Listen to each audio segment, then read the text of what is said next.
Are you filled with fear, doubt, worry about the future of our country? Do you feel the urgency to act before it's too late? If yes, then this podcast is for you. It's time for us to confront the critical issues threatening our nation's fabric, our democracy itself, regardless of our political stance. If you are ready to face reality, handle the tough questions, and find real solutions, then here's your host, Debilyn. Welcome to the Terrified Nation podcast. I'm your host, Debilyn. Can we save it? That's what we're exploring in this podcast series. And for me, the answer is always yes. Yes, we can. And of course, we must.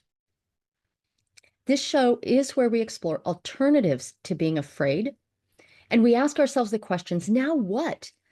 As we interview guests who have gone from being afraid or angry or hopeless to become advocates for our nation, to live into the promise of our founders, each one dedicating themselves to a better future. And I like to start each show with a question that we're going to explore together today. And today's question is, how can we recover trust when we suddenly realize everything we thought isn't true? And joining us today is Rich Logis. He's the founder of a newish organization called leavingmaga.org. Now, Rich is a happily married father of two and a small business owner. And until 2022, he was a true believing MAGA American and activist.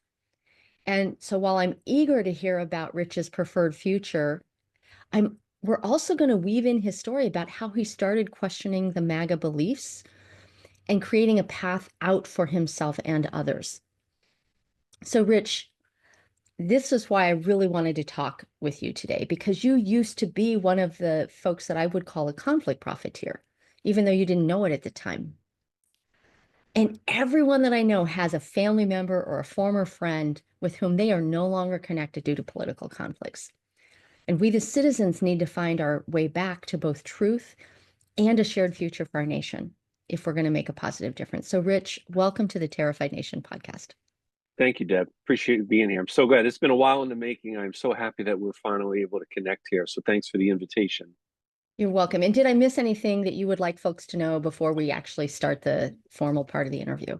No, spot on. I wish that it weren't true about the MAGA past, but it is, and we're gonna reckon with that. But that was perfect. Thank you.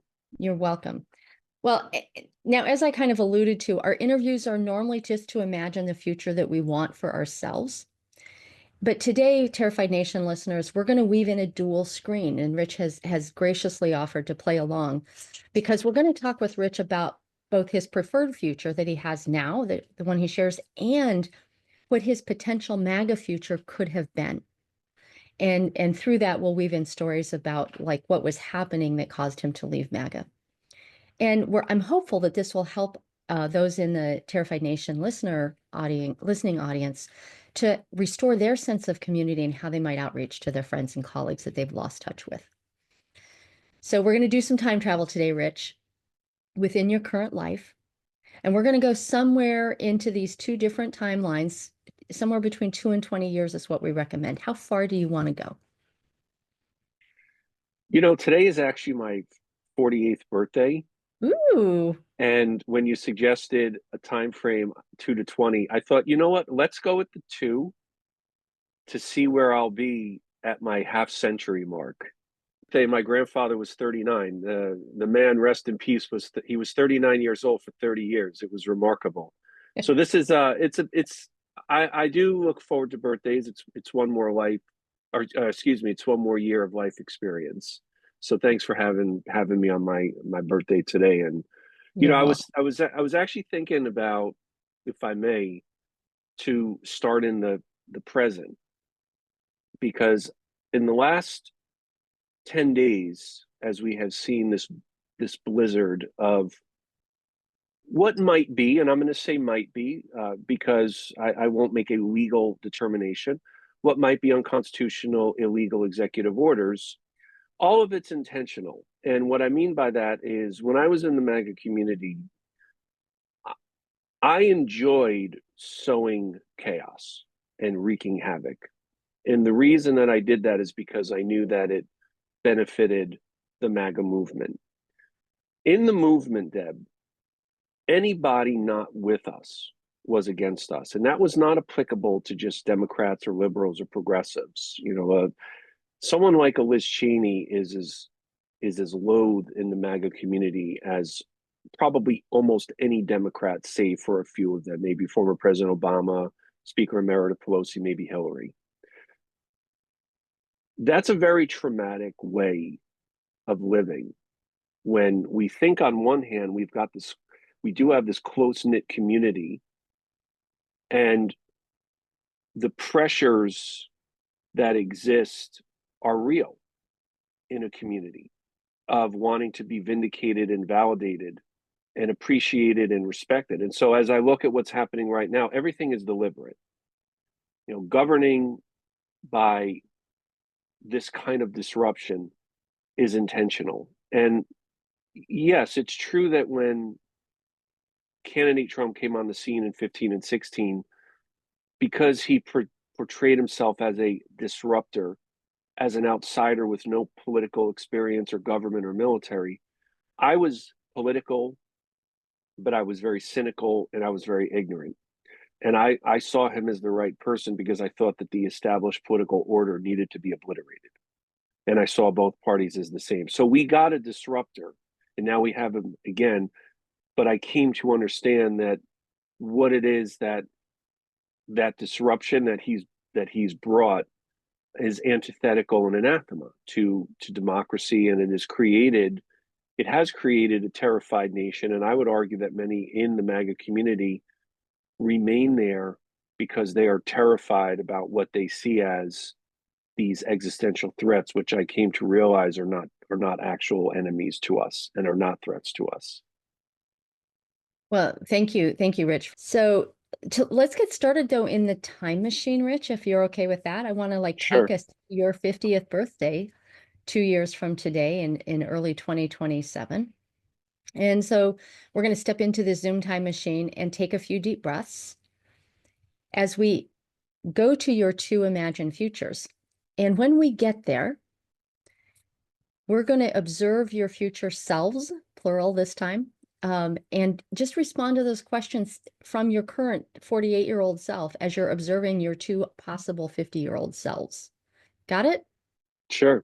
All right. Sure. I got the DeLorean and the flux capacitor fired up. It's Back to the Future. It's Back to the Future Part 2 when he goes actually into the future. Exactly. Yes. All right. When Marty goes into the future. So I love the idea of thinking about a future self here. All right. So what we're going to do is for each question, we're going to explore what your MAGA future would have been and then what you actually want for your future now. And so here we are pulling into the 2027 station and ding! Not quite as exciting as a DeLorean, but it's what I can do on Zoom. And the very first question that I have is thinking about your 50-year-old MAGA self. Where are you? And describe your surroundings a little bit, like physically, geographically located in your surroundings. I almost certainly would be in Florida, which is where I've been for many, many years. And one of the reasons amongst many I would remain in Florida and I'd be in Florida at 50 is because I would argue that Florida might be the MAGA capital of America, of all states. I know that some other states they may disagree with that, but I would say A to Z, pound for pound, we are. And what I'd be doing is don't jump ahead to just describe your community. I'd be in daily contact and communication with other fellow MAGA countrymen and women and my compatriots. They'd be in person. I'd be speaking at events. I would be more of a public figure because I would continue my freelancing and my writing for very well-known MAGA-friendly media. I would be seeking additional influence, and I would also be, if I hadn't attained it yet, I would be continuing to try to garner the attention of the president. Got it. So let's switch over so you're in Florida, you have a both in-person and online community. that's in your MAGA future? You'd mentioned nothing about your family. Is your family around? My family is there, Okay. and I love them and they love me. But I also know that at times they are going to be secondary to my MAGA family, which will be a second family who sometimes will supplant my blood family in importance. All right. And the reason they will is because I will be engaged in a continuous political battle against all threats, whether real or perceived. So let's flip the switch real quick and go over to your preferred future, the one that you're actually looking forward to right now. And where are you in 2 years? You know, perhaps ironically, in 2 years, I hope that I've actually garnered the attention of the president, just as my MAGA alternative life, pro MAGA, being in that community. And I think anyone who becomes a public figure, I will be thinking about that, because we become public figures, such as yourself, because we are seeking influence. And what that future in 2 years will be thousands and thousands of testimonials of those who decided to leave MAGA.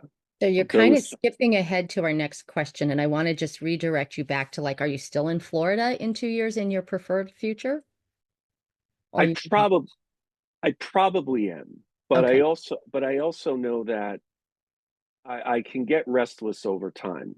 And given that we're in the MAGA capital, if I'm in Florida, I know I'm probably looking around and thinking, is there somewhere else that maybe better suits me? Not to say it will be a purely ideologically driven decision, but I'm kicking the tires on some other areas I think are going to be a little less MAGA for me. Well, and you were what you were starting to answer was the next question, which I want to pose for you now. And that's what are you going to be most proud of in your non-MAGA 50-year-old self? Because you were starting to answer that question. And then we'll come back and do the MAGA self. So what are you most proud of in your 50-year-old life? What I'm proud of is that we and our team stuck to building our Leaving MAGA organization when maybe we had our own doubts about whether it would succeed, whether it would have any influence. And what we've done is we've built an organization where we've seen thousands and thousands offer testimonials. In addition, we've also seen thousands and thousands of relationships reconciled between those who leave the MAGA community as well as their friends and family. Now, in addition, Deb, to that as well, maybe there are some who are friends and family, but they were able to get back on good terms Well, with their and so friends and family in MAGA. reflect on that in your own personal life. So that's your contribution to the larger community. What are you most proud of at home in your non-MAGA future? I became more of an attentive husband, more of an attentive father to my two girls. I realized that my blood family is my primary family, and there should never be any other group who supplants in importance that family. And I think back, and at 50 years old, I think back to how sometimes I did push aside my actual real family for my MAGA activism. And I remind myself of that, not to wallow in it, but just as a constant reminder about how to better prioritize, because the Mm. priorities at 50 in outside of the MAGA community compared to within, when we juxtapose those two, they stand in stark contrast to each other. Well, let's go there for a second. So if you had stayed with MAGA and you're 50 years old, what are you most proud of in that future? What I will be proud of is that I unapologetically never apologized, never showed vulnerability, that I proved myself to be a worthy political soldier in this battle.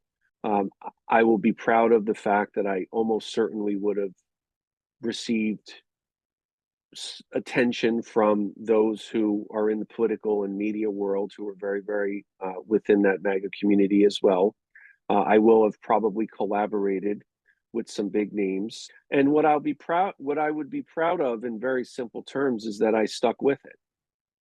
You know, even if I knew at times that, not knowing if I would ever gain the praise of others, of my contemporaries and my peers. But I know that I would have stayed with it, and Hmm. because I would have stayed with it, I would have continued to earn the respect and the appreciation of those fellow MAGA countrymen and women. So I'm hearing probably, I'm going to do some simpler words and then move on to the next question. What I'm hearing is that if you had stayed in the MAGA world 2 years from now, you would have been proud of being the willing sacrificer and sacrificing perhaps even some of your personal relationships. I would not have had a second thought about doing that because most important was the movement and the mission, even at the expense of longtime personal relationships. So let's stick with the MAGA future for the moment. And I want you to think about how you will spend your day because you've sacrificed, you've been a willing sacrifice with your personal relationships, but you've garnered attention. Wake up in the morning and tell me what you do.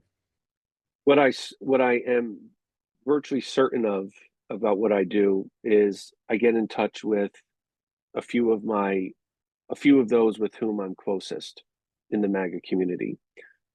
We communicate online. We talk about the day's news. We maybe speak on the phone. I talk about my next article or my next idea that I'm thinking about. All I'm doing every hour of the day is how do I help? How does Rich advance the cause? Because I continue to view MAGA as something actually forward facing, not nostalgia, something progressive, what I consider to be a second founding of America. So I give it these very bold and I define it in a very bold and audacious way. So I'm going through my day figuring out different ways of how to be a contributor and how to collaborate with others who are in the movement. And that's what I spend all day doing. And as part of that, I also know that I'm probably wreaking a little bit of havoc myself. It may not, because I see myself as one of a team. And on the team, if everybody is doing a little bit, then we know that we are pushing forward and continuing to gain more and more momentum and influence. My desire to influence remains. And that's something that's on my mind hourly, every day, and not 6 days a week, 7 days a week, month after month, including holidays. There's never time, Deb, that's taken off Right. because you can't take off because if you don't crush and conquer the enemy and the opposition first, they will to you. That's my mindset every day. And I would note that you probably had that mindset for the 7 years that you were doing content creation and reaching out. Yeah. Unquestionably. Well, let's switch over to your leaving MAGA future now, and you're 50 years old, and you still have your influence. You're spending more quality time with your family. Wake up in the morning and walk me through this day. Now I wake up and instead of rushing to an existential war against my opposition and my enemies, I wake up and at least make an attempt to have a little bit more of a hopefulness, a little bit more of a confidence that I made the right decision. I'm not second guessing my choice to have left MAGA, but I am honed in, Deb, on where do I where do I keep finding influence? Where do I keep getting leaving MAGA known? What's my next collaboration? At that point, 2 years in, you've got a very successful Terrified Nation podcast, and I'm speaking with you about collaborations that you've made, and we're talking about how to harmonize together. So now I'm still thinking about the future. I'm still thinking forward facing, but I'm thinking about one that's more rooted in, and I don't mean to make this sound in the cliche it is, but more in love than in hate. That's what I'm thinking about because that is the person who most I would like to believe reflects more of who I am as a core in my core. Just a little side note here, Rich, before I move us on to the next question, because we're both on a tight timeline today. But I think about these choices that we make throughout our day and how to spend our time of, is what I'm about to choose life affirming or life harming for both myself and for other people? And so I hear that in your tone, and so it's a little bit less cliche than love or hate, like or fear-based or love-based, but it's a similar energy or spirit behind the words. Yeah, and I think that there's living in our country and trying to think about making decisions that don't just affect me, Hmm. but affect others. And I fail at that also. There's a way of having love of our fellow brothers and sisters that doesn't have to be just an intimate way. It's that we respect each other as humans. And in my 50-year-old leaving MAGA existence, I am not dehumanizing as I once did, because dehumanization, sadly, is really a prerequisite for being in the MAGA community. Hmm.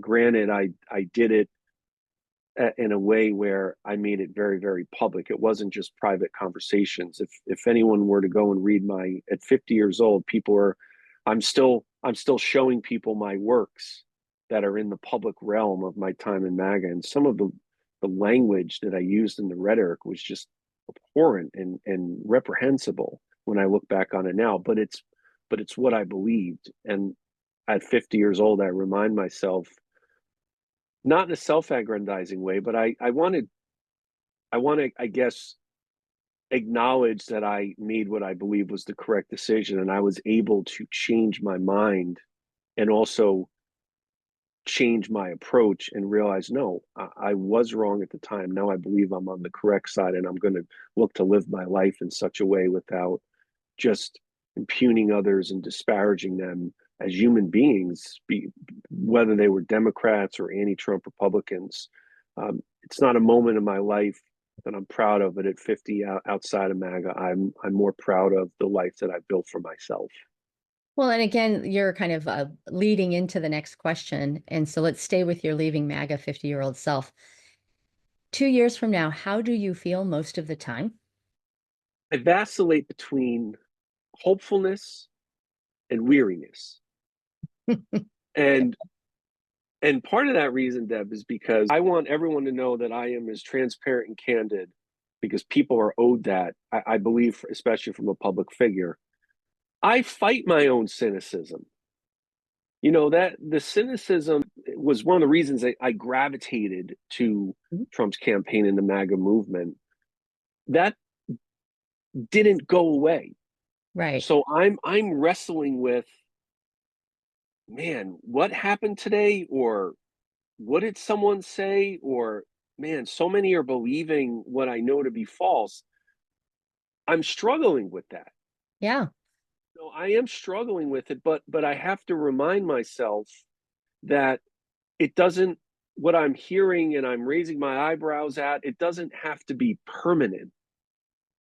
And so because there's in theory no permanence to it, that's where the hopefulness comes in, because there's my own story. We've seen stories of thousands and thousands of others who left. We've got friends and family who say, yes, my relationships were resurrected and restored. And I'm reminding myself that the work that we're doing, objectively and measurably by every metric, is working. Yeah. So I've got actual data and empirical evidence to say, wait, okay, I'm weary. Maybe the cynicism's creeping in, but I've got a way to combat it, which is, hey, my organization and our team is actually doing the work, and we've got the results to show. We got the receipts, as the youngins say. Exactly. Well, I hear that, and so I hear that you have this kind of mixture of both hopefulness and weariness in your 50-year-old leaving MAGA self. What do you expect you would be feeling in your 50-year-old MAGA self? I would continue to be a zealous supporter of the movement. I would also have victory on my side, because in that alternative world, President Trump he was reelected. Mm-hmm. So I've got all the wind in my sails of the vindication of victory. So I've, just like in my other self, we've got to win. That means that our efforts have succeeded. It means that we've achieved what we set out to. But it's the pathway and it's what I'm trying to achieve. There's the contrast. Because in my Mm. MAGA self at 50 years old, I'm I'm looking at the rest of the country not with us and saying, those of you who call us the crazy ones and the cult, well, we're not the crazy ones and the cultists. You are. The fact that you're not with us. And that way of thinking guides every act and every decision that I make as a movement activist. Well, I want to insert, you're talking also about your public work. Uh, how do you feel most of the time in your private life, in your MAGA future? Privately, Deb, I'm speaking essentially the same as I Mm. am publicly. I'm dehumanizing others. I'm looking at people based on whether they're friend or foe, And that's whether whether they're related or not related to you. irrespective. And if they're people I've known for many, many years and I know that they vote blue, I may not I'm not picking up the phone and calling them and saying, you're one of my enemies, I can't speak to you anymore. I just don't speak with them. I just don't engage them because I'm too busy also with my own MAGA second family. And I'm having I know that in my MAGA 50-year-old self, I'm almost certainly having arguments with my wife about time devoted to everything and anything MAGA, anything and everything Trump related. My wife knows some of my fellow MAGA friends, and it's creating tension and strain. Mm. But I'm telling my wife, deal with it, because this is part of the cost of saving our country and our democracy. I'm out there fighting tyranny, Deb, but in reality, I'm a tyrant in my own home. Got it. And I just want to add in, if you're comfortable with me, like adding this into your, when we initially talked and before we scheduled this interview, you also mentioned that you were living in a constant state of alert and outrage, and that there was also a physical cost to having that kind of high level of stress all the time.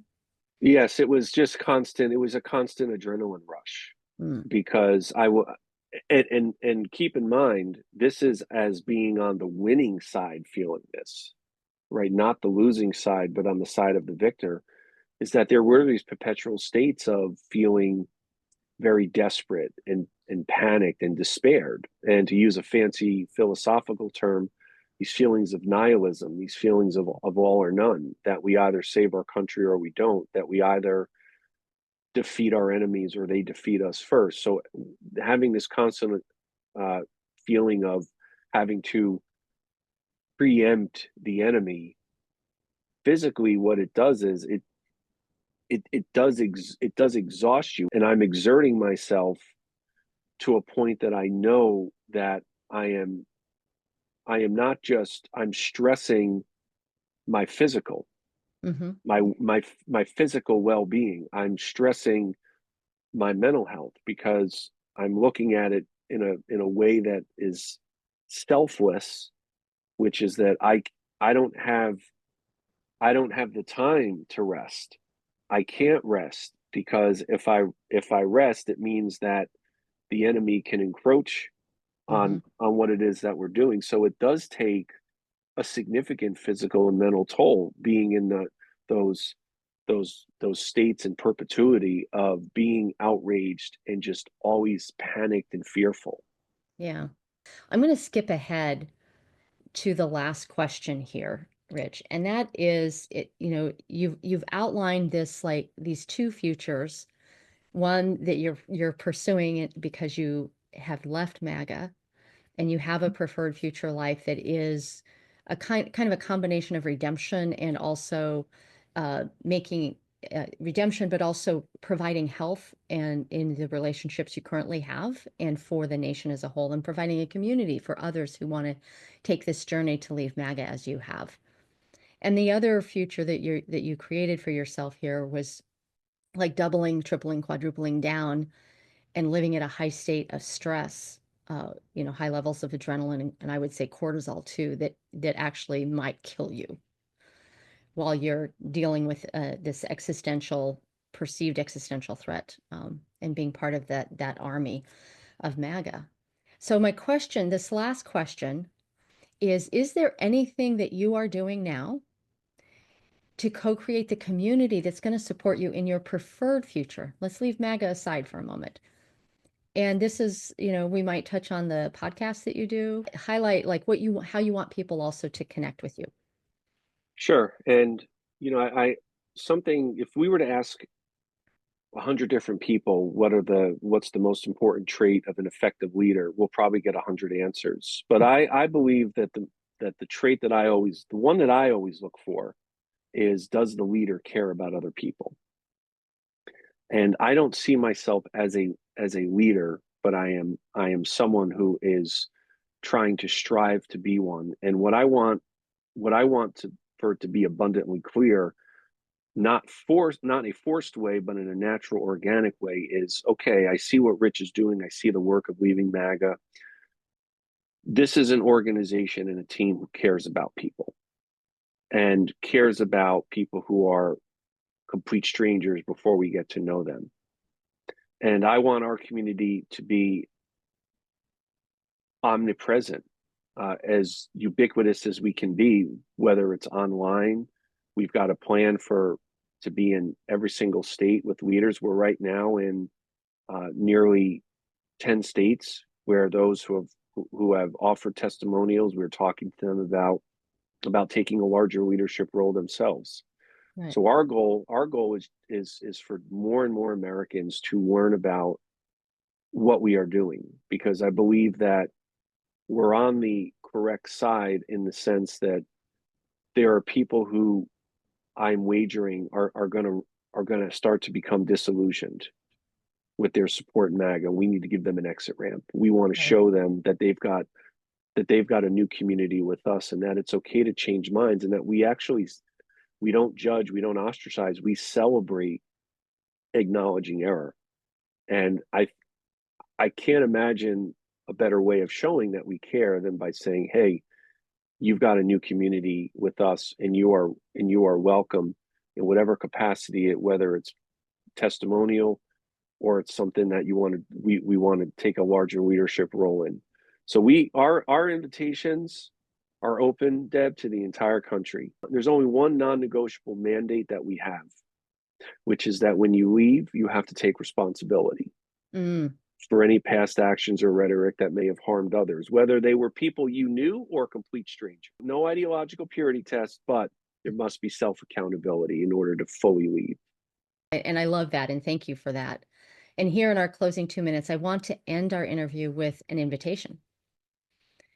And this invitation is to spend 5 minutes every day using neuroscience.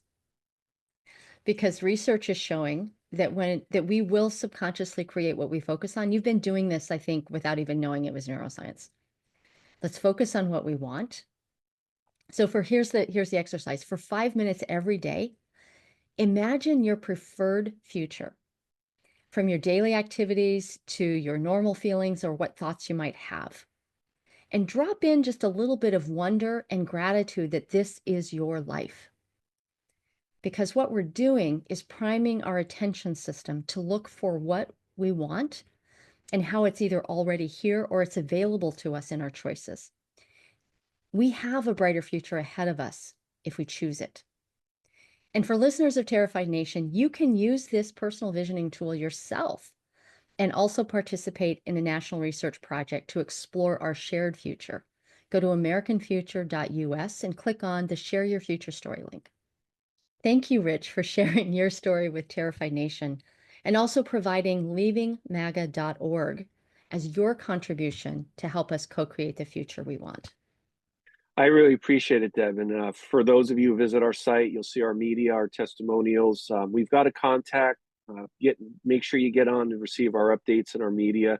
I've actually got my own email address that I put right on our contact page. So if you write to me, I write back to everyone. So I want to hear from you, whether it's and if you don't have anything nice to say, try to make it as nice as possible. But I want to hear from those. So please visit us, leavingmaga.org, and you'll get a chance to see everything that we've done and more. We've got a lot more work on the way, Deb.